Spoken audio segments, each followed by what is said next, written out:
Yes, guys, what's going on? Welcome to Full Time Devils. I am Adam McKola. He is Mr. Stephen Howson, and we are uncensored again this week.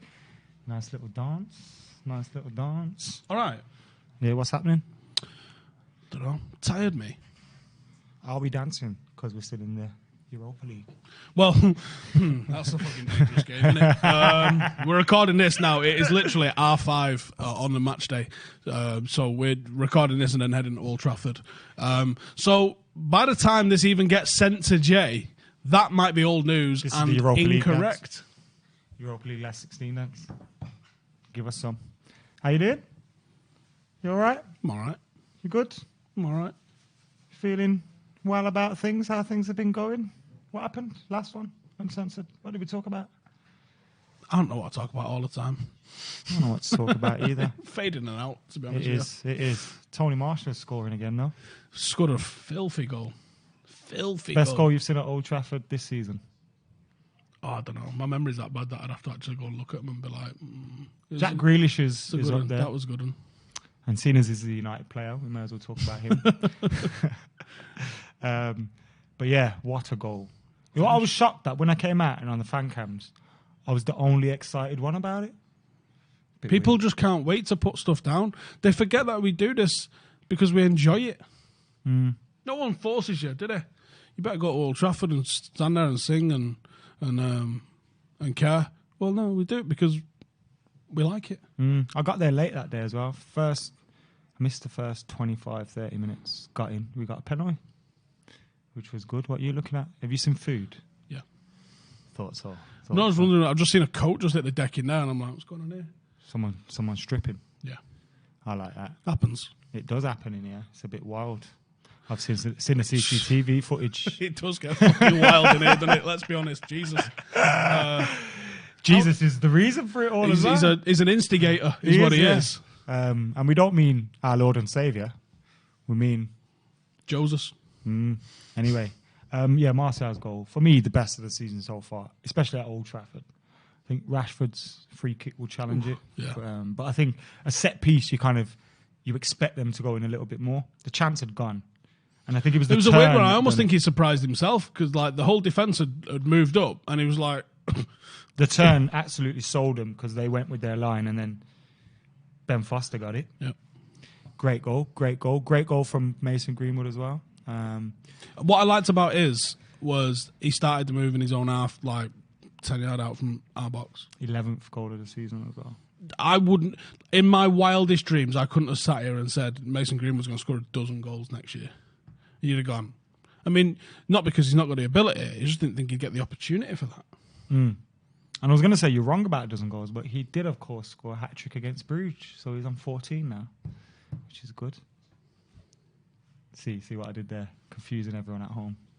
Yeah, we recorded this before the game. When what he's done is he's ballooned one off the bar from a yard out, and everyone's like, dick. But talking about that, come on.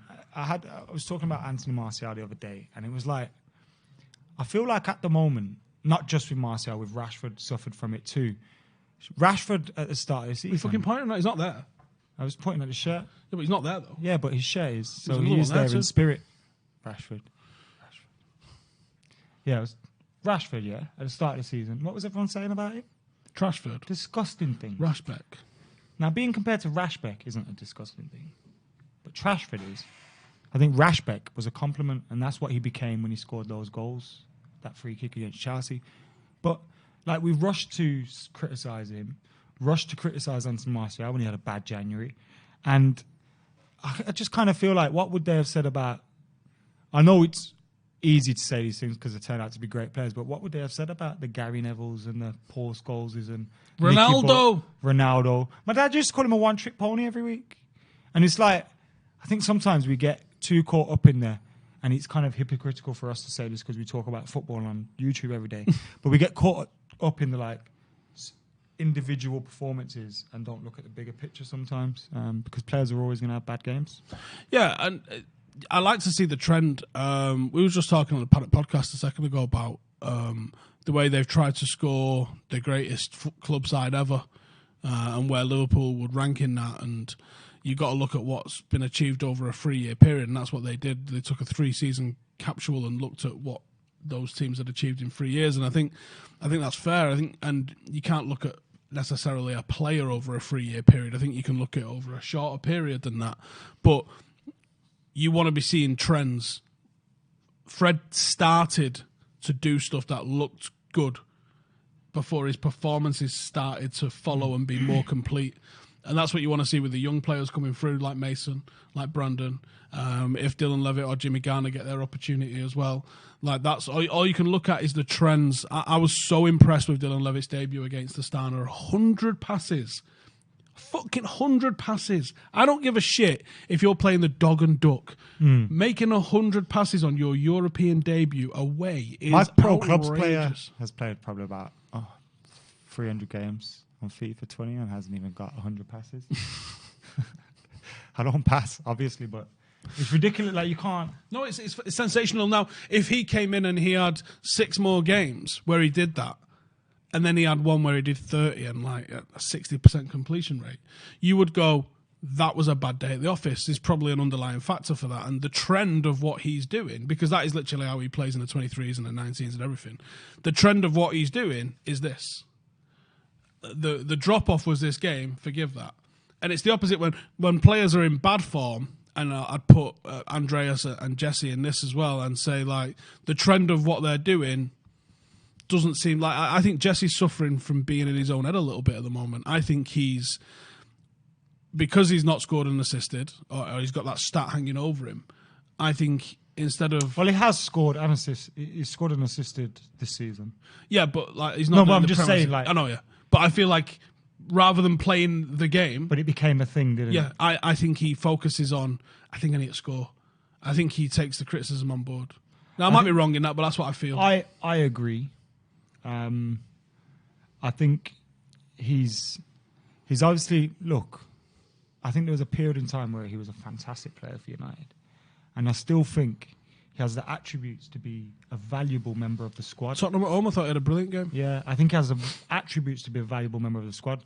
Has he been a valuable member of the squad this season? No. The reasons for that, has he found, is he not good enough? That may be the case. It may have been that he had a great few seasons and we saw the best of him. But that may not be the case as well.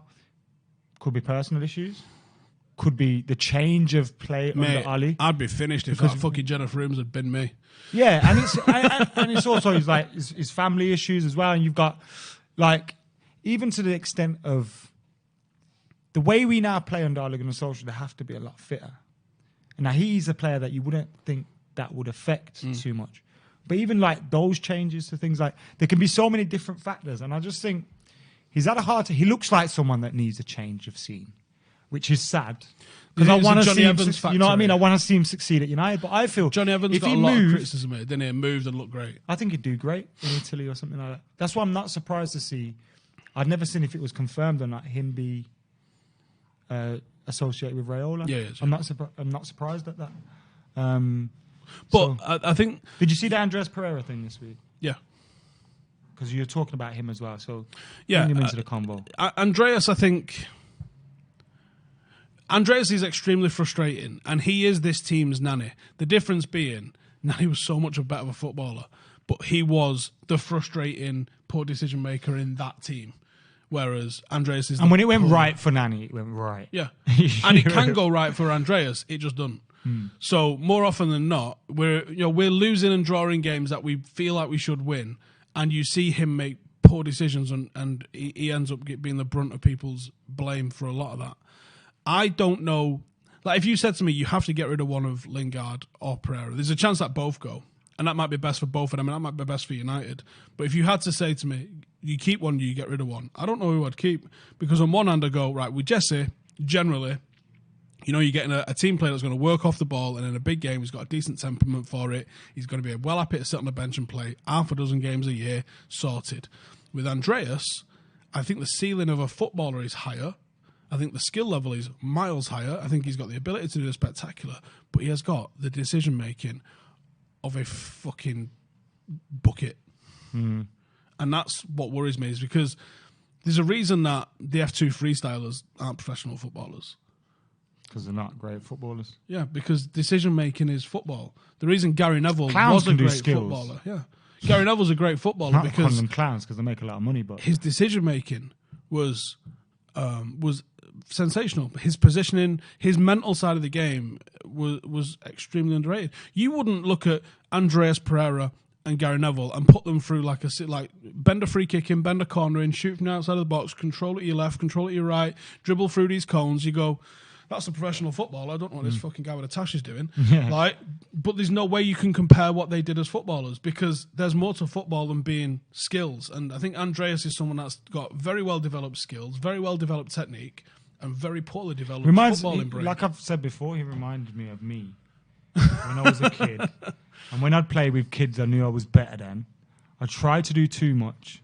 Everything would be going through your mind. And as a result, decision-making's affected. And he always wants to whip it. He always wants to do the thing that looks sexy. Yeah. And sometimes the thing that looks sexy isn't the right thing to do. I do feel that in this day and age where we can reach someone like that, I can message anyone in the world Well, you can fucking DM him pretty as well. much. Do you know what I mean? Like, I can DM him. I can do whatever. And like the fact that we can do that, and you see the comment that he had on Facebook, and he replies that I'm going to fight for my spot. You know, I'm a Man United player. I love that aggression towards. But sometimes I feel like people don't realise the power of their words, and the same could probably be said about us and criticism that we make on camera. Although I don't think we're as vicious with it. And I think sometimes people have just got to... Here's the thing, man. I think at the end of the day, what I say about a player, I would happily say to their face. That's how I like to try and treat it. I'd never want my criticism of a player that plays for Man United to stop me from going up to them and saying, how you doing, mate? You all right? Saw you the other day. I'm a United fan. Nice to meet you. Because ultimately, we're still football fans, isn't it? And that's... You never want to lose that. Well, I changed the way I spoke about young players after having a conversation with one of the young players. It was Callum Gribbin. And at the time, Callum Gribbin was on the back of a lot of hype. And much like everything that happens when we're talking about football and analysing football and stuff like that, someone will come with I have one opinion. Someone will come with an extreme angle on that opinion, which then forces you to extremely go the other way because their fucking argument is ridiculous. That happened a lot with Fellaini and Ashley Young. I was like, I think it was pretty ordinary today, and blah, blah, and move on. And someone was like, Ashley Young was best player on the pitch. And then you have to double down to go like, no, it wasn't the fucking best player on the pitch. What are you talking about? Now, people would say stuff like, yo, Callum Gribbin's like, he's our best fucking... He was compared to Messi. And yeah, and I said some stuff like, I don't see it, I question his attitude, blah, blah, blah, blah, blah. And then I sat next to him at a youth game. And he said, I saw your video. And I was like, all right, this is uncomfortable. But I always respect him for this. He had a conversation with me about it. And he made me realise where I was going wrong. And I was like, I don't think it's fair of me to talk the way I talk about players that aren't in the first team yet. So I made a decision there and then. Any young players that weren't first team players, I wasn't going to criticise at all. I was just going to... I was not going to talk about them. I think it comes down... Yeah, go on. Because a lot of people would say stuff about Ola Sunday. And I thought, my honest opinion was, Ola Sunday is the worst fucking player I've ever seen. I mean? Yeah, he's the worst footballer. Him and El Fattori, the worst footballers I've ever seen. A lot of our American viewers would be really excited about Ola Sunday because he did bits for the national team and that. And I thought, my honest opinion was he's fucking shit. So if you ever asked me a question about Ola Sunday, I just ignored it because I'm not going to lie to you, but I'm also not going to... I decided then I wasn't going to criticise an academy player in the academy. Now that distinction changes when you're now a first team player. I think you're fair to be criticised, but I still try and keep that same thing of I will criticise you, but I won't go overboard because we do sometimes see these people and they are people, and I want to be able to stand there and say, all right, and I don't want there to be any ill feeling or anything like that where you think I've said something that's stepped the line. And I think that the way I'm criticising, Jesse, I know Jesse's family really well. And I wouldn't hide from saying hello to them. And I hope that they see that any criticism that I put to him legit. It's where it comes from, innit, as well. Sometimes it comes from I hate when fans get angry about not angry about defeat, but angry at a player. Like, yeah, fucking that. they don't want to have a bad game. Do you know what I mean? Sometimes, so to go fully, like, it's mental. But the simple fact is, most of the time, that was limited to, your shit in the stands, in a fanzine, on a forum, places where they ain't as accessible. I remember Robbie Savage saying he used to post positive comments about himself on forums. Of course he did. Because just to balance it out, just to put a different narrative out there. But that's the wrong thing to be anyway, but it's like, back then, they didn't have that. Now, I can message you. You can see it. And if you're someone like Andreas Pereira or like Jesse Lingard, that is going to have a detrimental effect on you. And if it has a detrimental effect on you mentally, it's going to have a detrimental effect on your performance. And that's why I think ultimately your support should always come from a place of love. Because even if you think, I thought McTominay was awful. I was wrong. He's not awful. He's a very good squad player. But that's all I think he is. Do you know what I mean? So it's like, I'm not going to go over the top with that. And I think you have to always leave leeway for you to be proven wrong. I hate fans that hate to be proven wrong. Yeah. There's nothing wrong with it. No. I get things wrong every week. Yes, you do. and so do I. That's not me saying I don't, because I fucking definitely do. But I read about myself when I was at Doncaster. Oh, okay, yeah.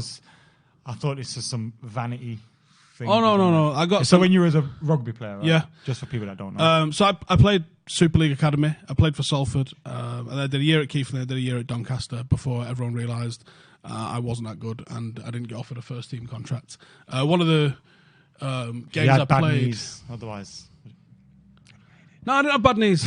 I know that's everyone's excuse. Like, do you know what? If I didn't have injuries, I didn't have injuries. I just weren't good enough. I'm happy I played academy level. I thought it was a decent level.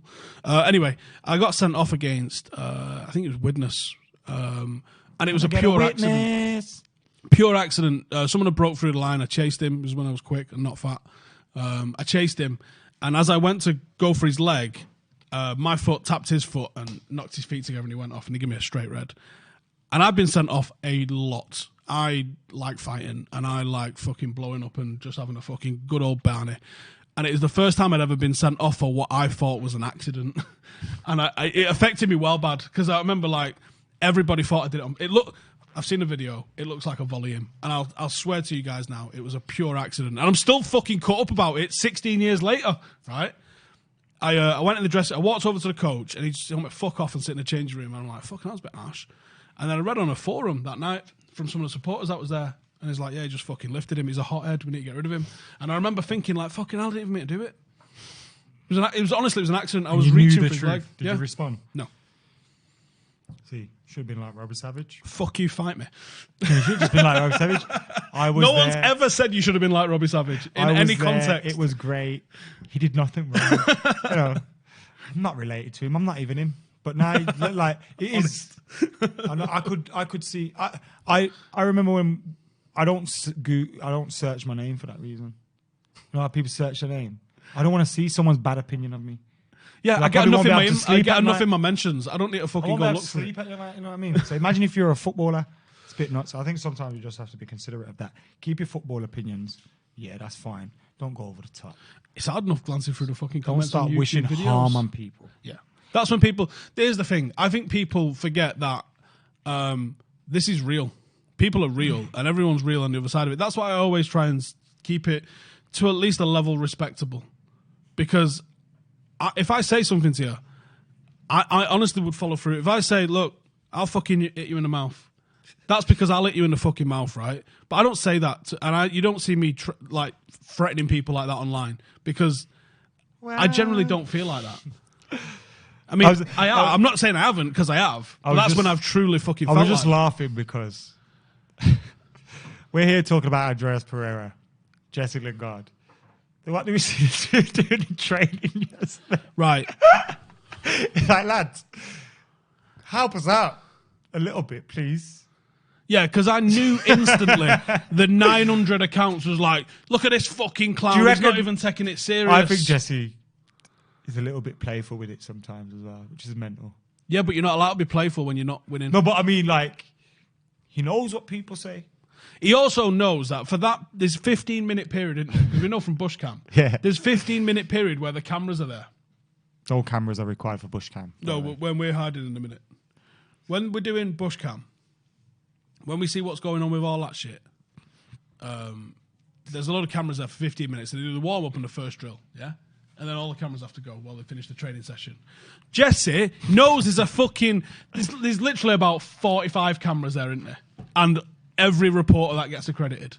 All standing behind a little cordon off one side of the pitch. So it's not like he just thought no one was there. You can clearly see the horde of people. But it's almost like that bit of training is literally just a media obligation, isn't it? It is. It's So entirely it's not like it's a serious part of training, although it is.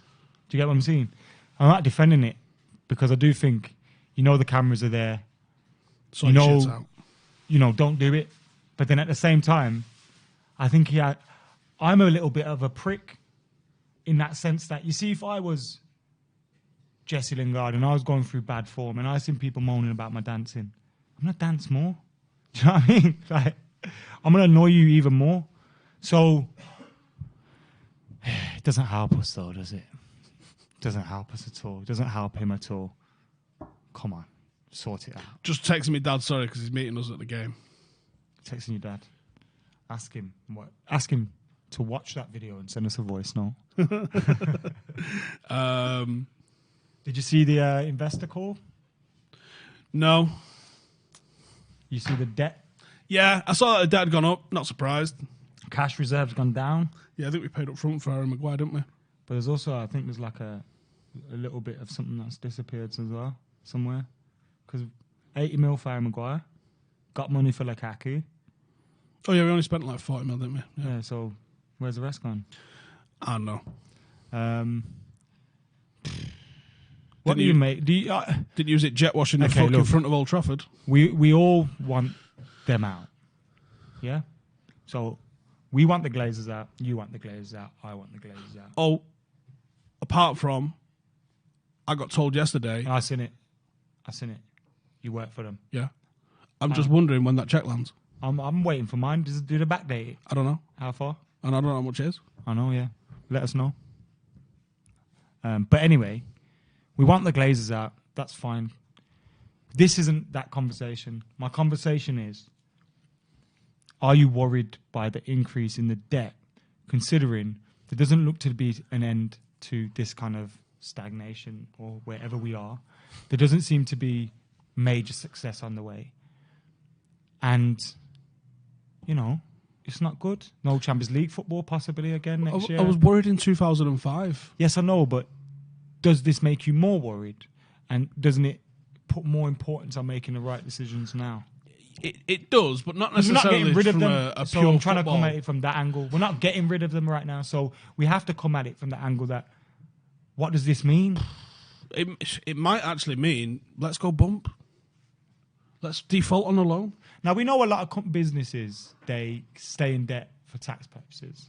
We know that happens. Yeah, but we are not saving by paying the interest. Yeah, we're not. We are getting fucked by paying the interest. That's We are something paying. that many people We're paying 100 million a year in interest, And we know it's manageable. That's a world class signing. It's manageable while everything's tickety boo That's the with thing. the TV. If the TV shifts, and it's not impossible to assume the TV deal goes away. Now, everything points to that it's probably going to keep going up at least a little bit. I mean, 10 years ago, it was like a couple of 100 million or something like that, and everyone was like, Jesus Christ. And then it went to the billions that it is now, and everyone was like, where the fuck did that come from? How is it that valuable? I don't know how it's that valuable, but there's still other markets coming online, and sometimes literally coming online, that they can sell to. And now there's talk of this Netflix-style thing, which I better be getting some fucking commission for. Jesus Christ. I've been waffling on about that for years. To be able to have like your own Netflix where you pay X a month and get whatever games, or you even do it like the way iTunes does it, where it's like 69p a game or something like that, and just fucking watch as many games as you want like that. Now, the TV revenue, I don't think is going away, but Leeds United gambled on the TV revenue being X. And then ITV Carlton went tits up and didn't pay them what they were owed. And then Leeds went tits up, had a fire sale, and now we're in... Well, they went all the way down, didn't they? And they're in the Championship now. But Ellen Road looks like a fucking absolute shithole at the moment because they've not been able to put any money into it. It could happen. Gambling on the income staying the same. For United's income to survive the onslaught of this debt that we've still got, and we still owe like 400 million. So are you worried about the summer then, in terms of being able to sign players? I don't know, to be honest. I'm just see what goes because there's nothing I can do about it. Hopefully everyone thinks we're broke like Arsenal last summer. And then we can just finally make some deals happen. Maybe, yeah. Maybe that's the idea that the club want to portray. Maybe that's why they got a PR guy in. I don't know. I'm saying that. That's a calculated debt, though. Yeah, I mean, it's...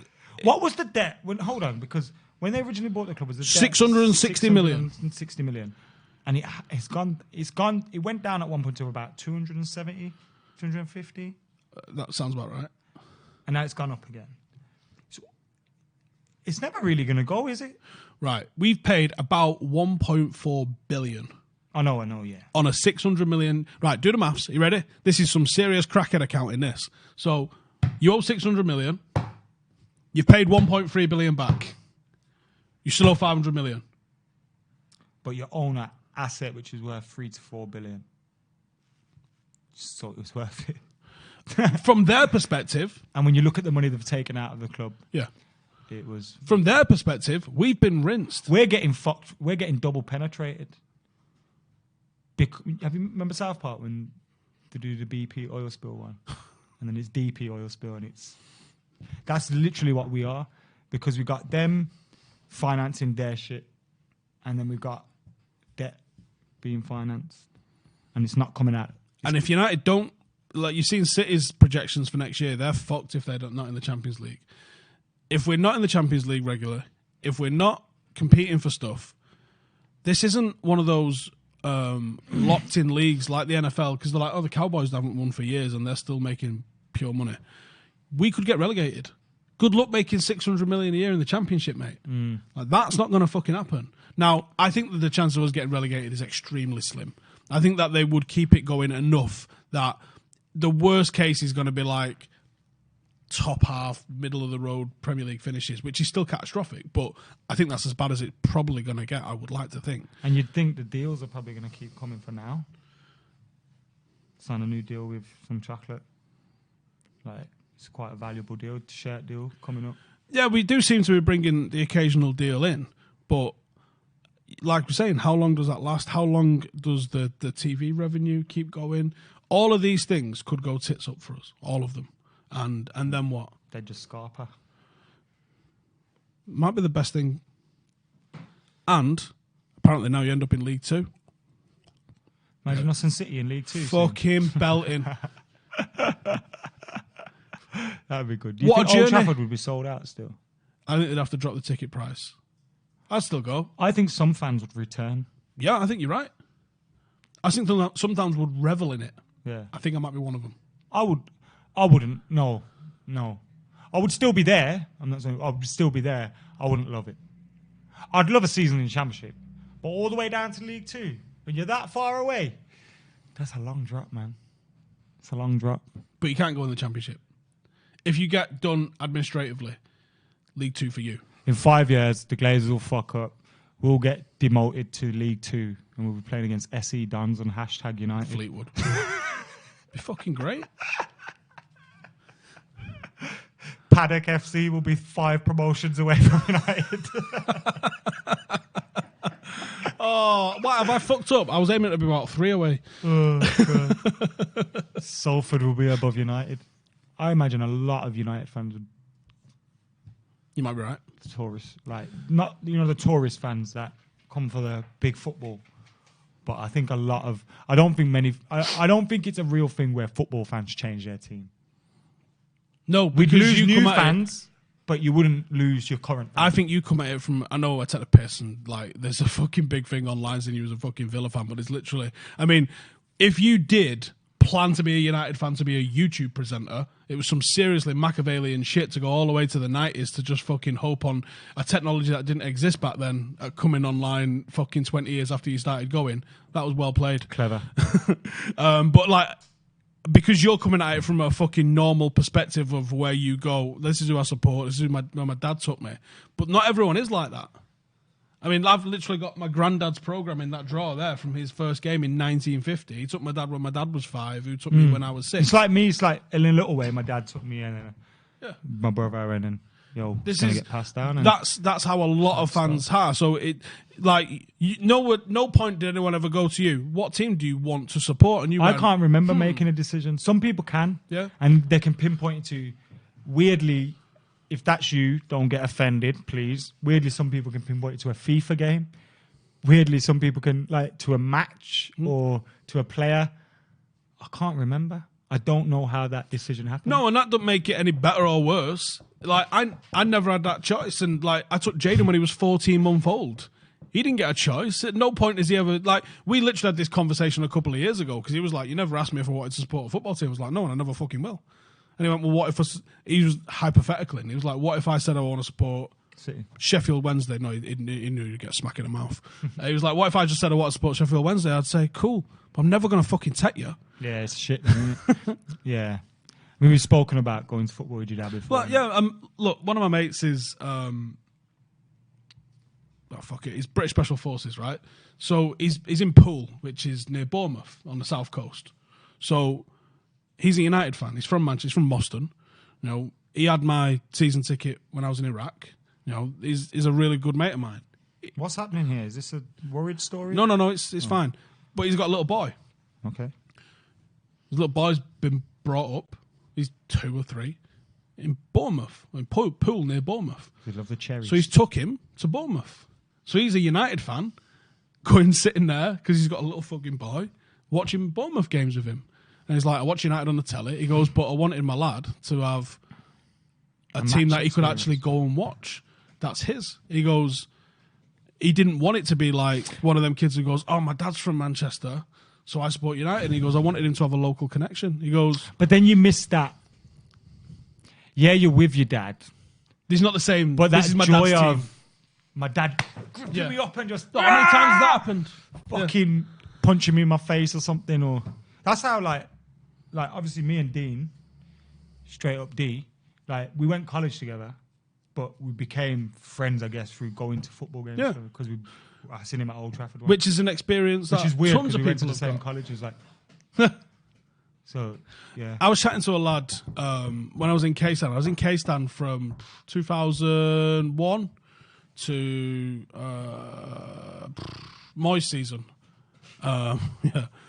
In my season, I got moved because when What they started time to be bringing the disabled section across the bottom of K-Stand, they moved me. Steve don't like disabled people, so it was like They moved me back a few rows, go. and then I moved back over to the Stretford end with my dad. But there was a lot of lads I used to stand with in K-Stand from like I said, from like 2001 when I was like 17. I was chatting to him and I was like, I think I've hugged you more than I've hugged my fucking kids. We've had this conversation on Uncensored before. Have we? Yeah, we should just stop now before we Oh, keep well, fuck talking it. about that. But yeah, it's Got good. CTE, can't remember everything. CT is what Aaron Hernandez had, isn't it? Yeah. I've definitely got it. You have. It's mad. Does that mean you like your head bounced around? What would your helmet have been? My helmet? Oh, your war helmet. Yeah, but I got knocked out about 6 times playing rugby. Oh. So you got CTF then, innit? Yeah. Categorically fucked. I don't know what the T stands for. Cata. No. Torically. Concussions are well bad for you. Cerebral trauma. What is it? Edema, I think it might be. I was You never Google getting it. that E. Chronic traumatic encephalopathy. Yeah, I'm not even saying that. Encephalopathy. You fucking Google it and find it. And you try and say it. Oh, Espanol are winning. Espanol. That's literally all my bets fucked. Espanol. Joe Marcus. Why would you put money on the team that are 4-0 up? Because it was an ACCA, wasn't it? And I didn't really go into all the ins and outs of it all. We don't I want just your thought, ACCA. fuck it, I'll throw it in the mix. Betting, guys, don't do it. Only the bookies All my ACCAs win. are like 30 and 40,000 to one It's haram. for tonight. You shouldn't do it. Say it's bad, okay? So, yeah. But some fat bets do land sometimes. I'm joking. It's not sponsored, it's uncensored. That's what the fuck you want. Oh yeah, sorry, not sorry. Oh, yeah, go on. What you not sorry about this week? It's a good job I deleted the Raheem Sterling ones because they would have got really retweeted. But my Serge Gnabry and Adnan Januzaj tweets got discovered this week. What were they? So I tweeted this phrase. tweeted. I saved it. Arsenal fans, Gnabry is good, but calm down. Januzaj is bare. Here's the thing, right? Arsenal fans have been without world-class players for so fucking long that they wouldn't know one if he slapped him with a dick. If he absolutely stuck it inside him, wouldn't know. This was mine that I had in drafts for Monday night. When Liverpool were... See, I tweeted about this because I don't understand why there are Manchester United fans out there in this world watching Liverpool still. I understand in November, hoping they slip and fuck up because we all thought it was going to happen. But if you're watching it now, it's nothing short of sadomasochism. I don't know what you're doing. No, I didn't watch it. I tweeted that. Someone said, fancy football points. What's your fancy football points? They're going to still be there at the end. Was it you, Kieran, that was messaging? Are you watching this? And I replied with what? With his wiener. On Monday night. Oh, yes. Yes, I might. You watch Liverpool games? I have Monday Night Football. I watch any Monday Night Football. You So make me Kieran was sick. saying he was watching You make Monday me Night sick. Football. Watch the hour at the end or the hour at the start. But So- the bits in the middle when Liverpool are winning the league. I live with a West Ham fan, so... All right, he lives in a West Ham West fan. Ham fans don't watch West Ham games, so that's no excuse. I live in the hope. It was a good game as well. Right, no one can No hear one you, can hear so that shut up. cunt. Anyway, so Kieran put, is anyone watching this? So I replied saying, I'm watching Ramsay's Kitchen Nightmares. Do you wear your wedding ring on your watch? Yeah. Next question. That's a trick that I need to learn. Jesus is always watching you, though, so... He's a creepy looking cunt in it. Just, But anyway, yeah, so I replied saying, I'm watching fucking Ramsay's Kitchen Nightmares. I'm not watching it. Then I went onto live score, saw they were losing. I thought, well, I'm going to put it on alerts. And then like 5 minutes later, 2-2. And then I was like, all right, fuck this. Which is your favourite Ramsay's Kitchen Nightmares episode? Anyway, Uncensored got censored again this week. My favourite Ramsay's Kitchen Nightmares is probably Amy's Baking Company or the one with the guy that walks around eating all the time, like this, who thinks he's in the mob. The husband's a G in that one, isn't it? He threatens Gordon Ramsay, Amy's Baking Company. Yeah, she might be the craziest human being in the world. Just that one. Yeah. It's the stare, innit? It's the stare. That stare. Yeah, my you know favourite is them crazy. two short lads, twins. Oh, okay. Them two. Look, there they are. See? They're still in business. They're a little bit... They're still in business. It's the Midget ones that... Why did they argue with Gordon Ramsay? I Are they would. told I to? would. I would. I know you would. Just for that first day to make a good episode.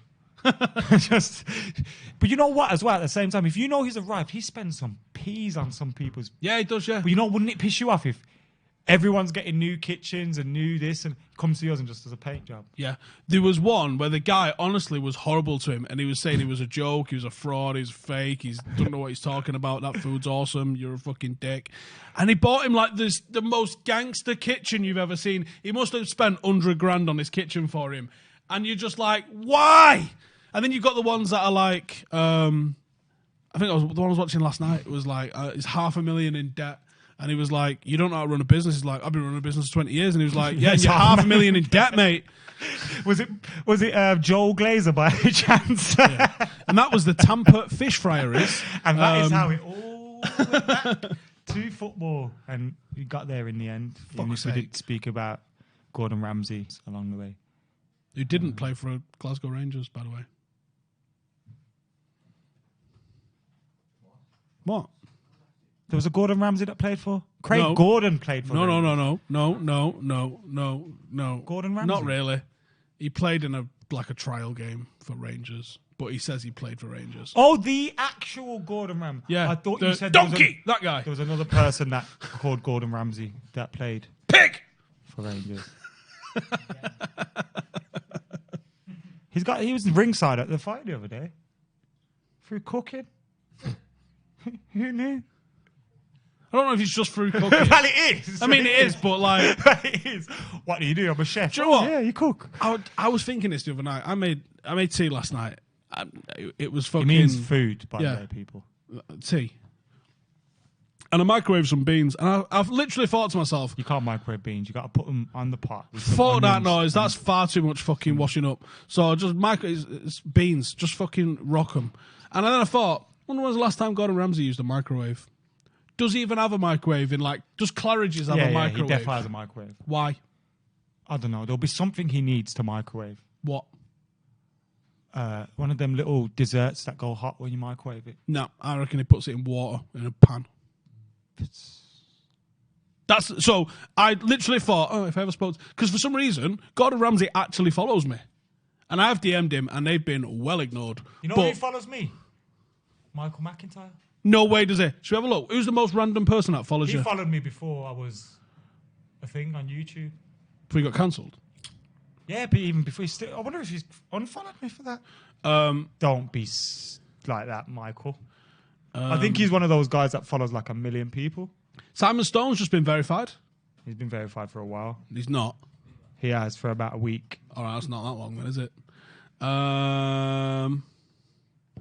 Look, has he unfollowed me? He still follows me. I don't even follow him. But he's following 202,000. Oh, that's why. So there you have it. Tyson Fury follows me. The Gypsy King. Yeah, heavyweight champion of the world. What, Tyson? What did you make of that? Fucking outrageous. By the way, guys, Unexpected. Plug Central, straight up. I'll do boxing content on there now. Seeing as I'm cancelled, can't do it officially. Make my own, baby.